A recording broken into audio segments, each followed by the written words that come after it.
Shadows of silence. Josephine Porter adjusted her pearl earrings nervously as she placed the final touches on the dining table arrangement. The crystal glasses gleamed under the chandelier light, and the aroma of her carefully prepared beef bourguignon filled their suburban home. Tonight was important. Thomas's colleagues from the investment firm would be judging not just their home, but her as well. After 11 years of marriage, she knew the drill. Is everything ready? Thomas appeared in the doorway, his tall frame, impeccably dressed in a tailored suit that cost more than Josephine's entire wardrobe. His eyes scanned the room critically. "Yes, I think so," she replied, smoothing down her navy dress. "The wine is breathing, dinner is—" "You're wearing that?" His tone cut through her words like ice. "Didn't we discuss you wearing the black dress? This looks homely." Josephine's smile faltered. "The black one has a tear in the seam. I couldn't fix it in time." Thomas sighed with exaggerated patience. "This is why I tell you to prepare earlier. Richard Whitmore will be here. He's bringing his new wife. She used to model in Milan."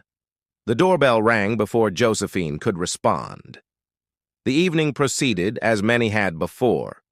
Josephine served drinks, managed the dinner service, and tried to participate in conversations only to be subtly undermined by Thomas. "My wife never quite grasped the nuances of the market." Thomas laughed when Josephine attempted to contribute to a discussion about investments. "She's more suited to household matters." Richard Whitmore's new wife, Veronica, raised a perfectly arched eyebrow.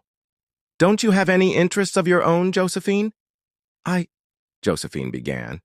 "She tried selling handmade jewelry online once," Thomas interjected with a dismissive wave.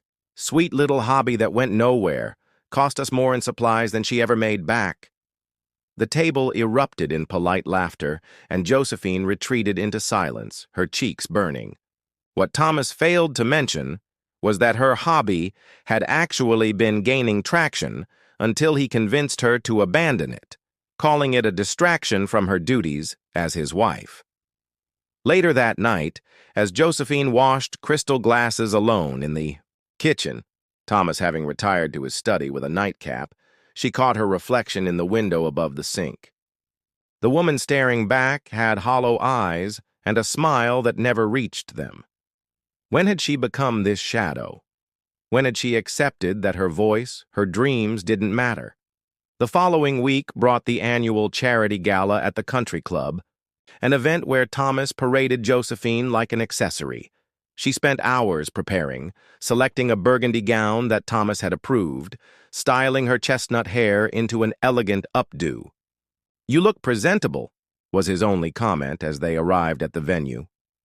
The breaking point came during a conversation with Harriet Dunham, the chairwoman of the hospital board. Josephine mentioned her idea of organizing a community art program for children in underserved neighborhoods. "My wife has these quaint, idealistic notions," Thomas said loudly enough for nearby groups to hear. "She doesn't understand that throwing art supplies at poverty won't fix anything. Besides, she can barely manage our social calendar, let alone a community program." The laughter that followed was the final crack in Josephine's facade. She excused herself to the restroom, where she stared at her reflection for a long, silent moment. Something shifted inside her, a realization that the woman she'd become was unrecognizable. That night, after Thomas had fallen asleep, she wrote a letter, packed a single suitcase with essentials, and transferred half of their joint savings account, money she was legally entitled to, into a separate account. By dawn, the house that had been her prison for 11 years faded in the rearview mirror of her modest sedan. Josephine Porter was 36 years old, with a business degree she'd never used and dreams she'd suppressed for too long. As she crossed the state line, tears streamed down her face, not of sadness, but of release. The shadows of silence were behind her now. Ahead lay uncertainty, but also possibility. Seeds among ashes. The apartment in Portland was nothing like the sprawling colonial she had left behind in Connecticut. Josephine stood in the center of the studio space, surrounded by boxes containing the few possessions she had claimed as truly hers. The hardwood floors creaked beneath her feet, and the kitchenette was barely large enough for one person. But the windows overlooked a vibrant street lined with independent businesses. Most importantly, it was hers. "You sure you don't need help unpacking the rest, honey?" asked her landlady, Mrs. Beatrice Winters, a silver-haired woman with kind eyes who owned the converted Victorian house. "I think I've got it from here." "Thank you," Josephine replied, surprised by the steadiness in her voice.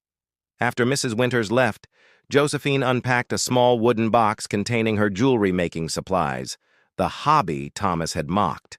Her fingers traced the delicate silver wire and semi-precious stones she had hidden away for years. On impulse, she had brought them with her, a small act of defiance against Thomas's dismissal. The first month passed in a blur of adjustment. Josephine found work at a local bookstore, which paid enough to cover her basic expenses. Evenings and weekends became sacred time for her craft. She started with simple pieces, elegant wire-wrapped pendants featuring local Oregon stones and hand-stamped inspirational phrases. "These are extraordinary," remarked Penelope, the owner of Bramble and Bloom, a boutique down the street from Josephine's apartment. "The craftsmanship is impeccable. Would you consider selling them here?" Josephine's first collection sold out within 2 weeks. Meanwhile, she created an online storefront, Phoenicia Designs, named for the mythical bird reborn from ashes. Her artist's statement was simple: every piece tells a story of resilience and renewal. 6 months into her new life, Josephine received divorce papers from Thomas's attorney. The documents portrayed her as abandoning her marital duties, seeking a settlement that would leave her with nothing. Josephine sat at her small desk, surrounded by her creations, and for the first time in years, felt a surge of righteous anger. "He wants a fight? Then he'll get one," she whispered to the empty room. She hired Diana Rodriguez, a fierce divorce attorney who specialized in cases involving financial abuse. "Your husband's been hiding assets," Diana informed her after reviewing their financial records. "And I think we can prove it." The legal battle drained Josephine's savings, but she refused to back down. By day, she worked at the bookstore. By night, she crafted jewelry with a renewed sense of purpose, each piece imbued with her growing determination. The turning point came when a lifestyle blogger featured Phoenicia Designs in a post about sustainable jewelry. Orders flooded in, overwhelming Josephine's capacity to fulfill them alone. She hired Zoe, a recent art school graduate, as her first assistant. "Why Phoenix imagery?" Zoe asked one day, noticing the recurring motif in Josephine's newer designs. Josephine paused, her hand stilling over a piece of hammered copper. "Because sometimes you have to burn your old life to the ground to discover who you really are." The divorce was finalized a year after she left. Though Thomas fought viciously, Diana's discovery of his hidden assets forced a more equitable settlement. Josephine received enough to invest properly in her business, renting a small studio space separate from her apartment. On the day she signed the lease for her studio, Josephine received a text from her former neighbor, Charlotte. "Thomas is telling everyone you had a breakdown. Says you'll come crawling back when you fail." Josephine smiled at the message, then turned to survey the empty studio with its high ceilings and abundant natural light. Failure wasn't an option she considered anymore. From the ashes of her marriage, she had planted seeds of possibility. Now she would nurture them into something extraordinary, something that was entirely her own. Blossoming Empire. 3 years after leaving Thomas, Josephine stood at the entrance of her flagship store in downtown Portland, watching as customers browsed displays of her handcrafted jewelry. Phoenicia Designs had evolved from wire-wrapped pendants to sophisticated collections that blended artisanal techniques with contemporary design. Her signature phoenix emblem, subtle yet recognizable, adorned each piece, a reminder of her personal journey. "The investors are impressed with the quarterly numbers," said Oliver Green, Josephine's business manager, as they walked through the back of the store toward her office. "The expansion to Seattle and San Francisco is on track for next spring." Josephine nodded, still sometimes surprised by how far she had come. Her team now included 15 artisans, each bringing unique skills to the brand while adhering to her vision of sustainable luxury. Her pieces had been featured in Vogue and worn by celebrities at red carpet events. Most importantly, each collection told a story of transformation. "The Phoenix Rising collection pre-orders are at 200% of projections," Oliver continued, "and the workshop series has a waiting list 3 months long." The workshops had been Josephine's passion project, teaching women from domestic violence, shelters the craft of jewelry making as both therapy and potential livelihood. For every piece sold, Phoenicia Designs contributed to a fund supporting women starting over. "We need to increase production capacity without compromising quality," Josephine mused, reviewing the spreadsheets on her tablet. "Perhaps it's time to consider the manufacturing partnership with that women's cooperative in Albuquerque." As Phoenicia Designs flourished, Thomas Fielding's life took a different trajectory. Through industry connections, Josephine occasionally heard news of her ex-husband. His investment firm had weathered a scandal involving misappropriated client funds. Though Thomas himself wasn't directly implicated, his reputation suffered. Clients withdrew their portfolios and partners distanced themselves. One evening, while Josephine was working late at her design table, her phone lit up with an unfamiliar number. "Josephine? It's Charlotte. I thought you should know." Thomas lost the house. Josephine's hand stilled over the silver filigree she was crafting. "What happened?" "Bad investments, from what I hear. The market turned against him, and he wasn't as clever as he thought. He's been drinking a lot. Showed up at the Whitney's dinner party uninvited, talking about how everything went wrong after you left." After ending the call, Josephine sat motionless, processing the information. She felt no satisfaction in Thomas's downfall, only a complex mixture of emotions she couldn't quite name. That night, she designed a new piece, a phoenix with one wing embracing a fallen star. In the 5th year of Phoenicia Designs, Josephine was named Entrepreneur of the Year by a prestigious business magazine. The accompanying article detailed her journey from suburban housewife to jewelry mogul, though it tactfully omitted the details of her marriage. The photo shoot captured Josephine in her element, confident in a sleek blazer, surrounded by her creations, her face alight with purpose. When the magazine hit newsstands, Josephine received a text from Diana, her former divorce attorney now turned friend. "Saw the article. He must be eating his heart out." Josephine didn't respond immediately. Success had taught her that living well wasn't about revenge, it was about reclaiming your own narrative. Still, she couldn't help wondering if Thomas had seen the article, what he thought of the woman he had once diminished now being celebrated for her vision and tenacity. The answer came unexpectedly. A handwritten note arrived at her office, the expensive stationery and precise penmanship immediately recognizable. "I saw your feature. Congratulations on your success. Perhaps we might meet for coffee sometime? Thomas." Josephine placed the note in her desk drawer without replying. Her empire was blossoming, but some roots from the past still reached for her. Whether she would allow them to take hold again remained to be seen. Intersecting paths. The Grand Hyatt Ballroom buzzed with the energy of 300 entrepreneurs, investors, and industry leaders gathered for the West Coast Business Innovation Summit. As a keynote speaker, Josephine had been given a suite upstairs and VIP access to all events.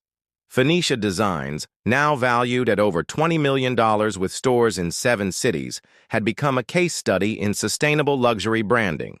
Your speech is scheduled for 2 p.m., reminded Naomi, Josephine's executive assistant, as they navigated through the networking breakfast. The panel discussion on ethical sourcing is right after. Josephine nodded, pausing to greet a jewelry buyer from Nordstrom. At 42, she carried herself with quiet confidence. Her chestnut hair, now streaked with elegant silver that she refused to color, was swept into a sophisticated updo. The navy power suit she wore featured handcrafted silver buttons, her own design, naturally. She was discussing potential collaboration with a sustainable mining cooperative when she felt it, that peculiar awareness of being watched. Turning, slightly, she caught sight of him across the room. Thomas Fielding, older and somewhat diminished, but unmistakable in his bespoke suit. Their eyes met briefly before Josephine deliberately returned her attention to the conversation at hand. Miss Porter, your perspective on vertical integration has been revolutionary, continued the mining representative, unaware of her momentary distraction. Throughout the morning, Josephine maintained her professional composure, though she was acutely aware of Thomas's presence on the periphery of every room she entered. According to the event program, he was representing a venture capital firm specializing in business recovery, a far cry from his former prestigious position. The inevitable confrontation came during the luncheon. Josephine was at the buffet when Thomas appeared beside her. "Hello, Josephine." His voice was exactly as she remembered, though lacking its former arrogance. Thomas. She acknowledged him with a polite nod, selecting a small portion of quinoa salad. "You look well. Success suits you." "Thank you." She moved along the buffet line, hoping he would take the hint. He didn't. "I've followed your company's growth. Quite impressive for a sweet little hobby that went nowhere." His attempt at self-deprecating humor fell flat. Josephine turned to face him fully. "Was there something specific you wanted, Thomas?" He had the decency to look uncomfortable. "Actually, yes. My firm is interested in companies like yours, female-founded, sustainable practices, strong growth trajectory. We'd like to discuss potential investment opportunities." A surprised laugh escaped her. "You want to invest in my company? The company you once ridiculed?" "Business is business, Josephine. Your valuation speaks for itself." She studied him, noting the subtle signs of strain, the tightness around his eyes, the slightly desperate eagerness beneath his professional veneer. Reports of his financial troubles had evidently been accurate. "I appreciate your interest," she replied coolly. "But Phoenicia Designs isn't seeking additional investment at this time. If that changes, I'll have my CFO contact your firm.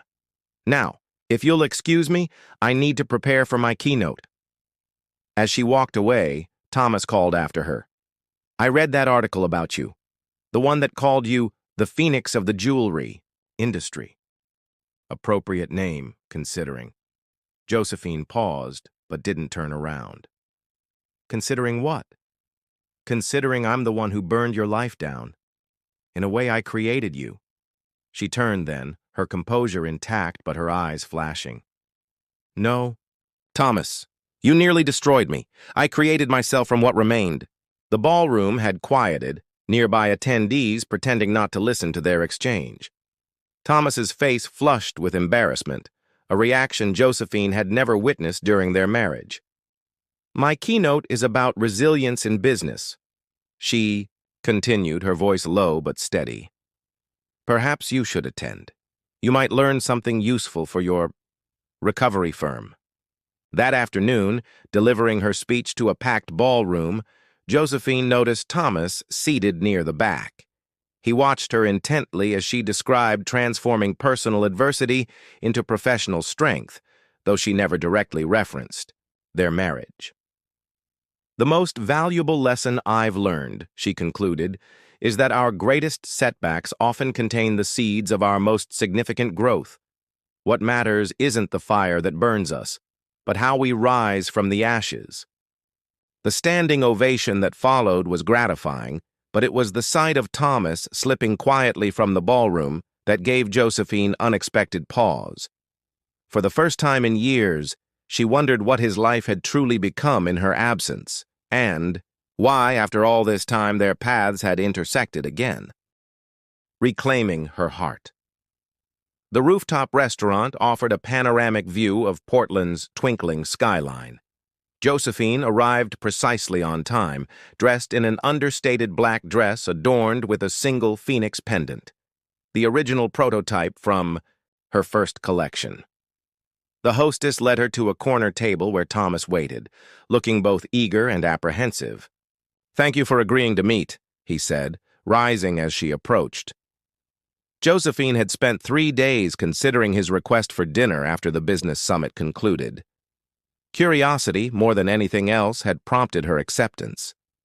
That, and perhaps a desire for closure she hadn't realized she needed. "You're looking well," Thomas offered after they ordered drinks. Gone was the commanding presence that had once dominated every room. This Thomas seemed smaller somehow, humbled by circumstances she still didn't fully understand.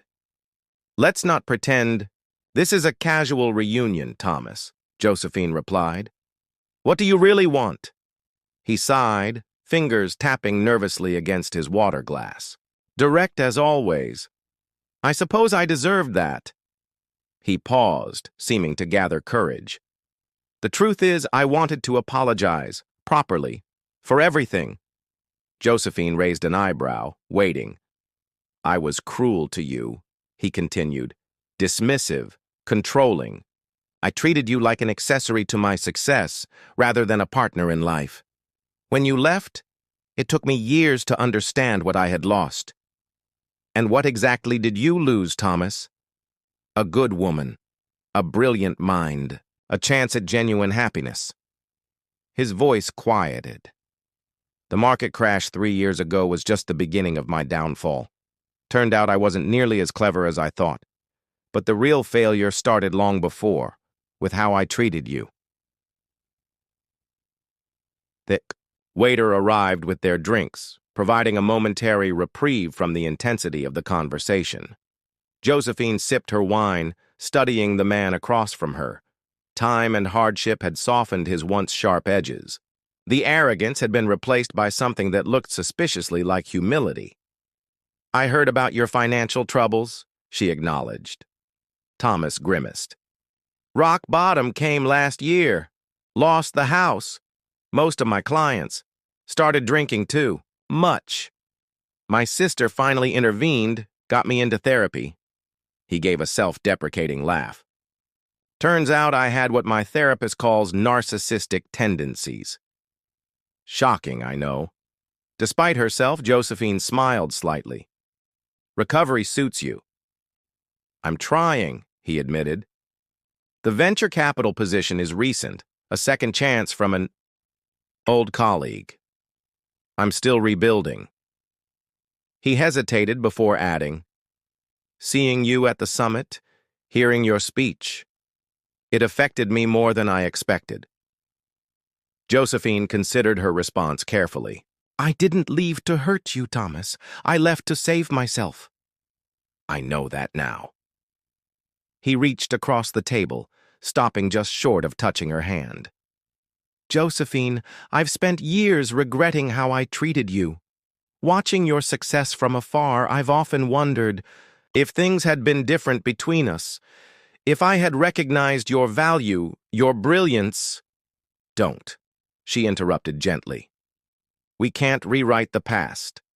Their dinner arrived, and they ate in contemplative silence for several minutes before Thomas spoke again. "I miss you," he confessed, "not just as my wife, but as the person who saw the best in me, even when I didn't deserve it. I know I have no right to ask, but is there any chance we might try again? Not immediately, of course, perhaps just starting as friends." The question hung between them, weighty with implication. Josephine looked out at the city lights, thinking of the journey that had brought her here. From the shadow of a woman she had been to the phoenix she had become. "No, Thomas," she finally answered, her voice gentle but firm. "There isn't." His face fell. though he nodded as if he had expected this response. "But I forgive you," she continued, "not for your sake, but for mine. Carrying that anger was exhausting, and I don't need it anymore." "I understand," he murmured. "You've built an extraordinary life without me." "Yes, I have." Josephine smiled, a genuine expression that reached her eyes. "And that's precisely why I can't go backward. What we had wasn't love, it was possession. I've learned what real love looks like. It looks like respect, support, and freedom to grow." Thomas absorbed her words, sadness evident in his expression, but acceptance there too. "You deserve that kind of love, Josephine. I hope you find it." "I already have," she replied. "I found it in my work, in the community I've built, in the woman I've become."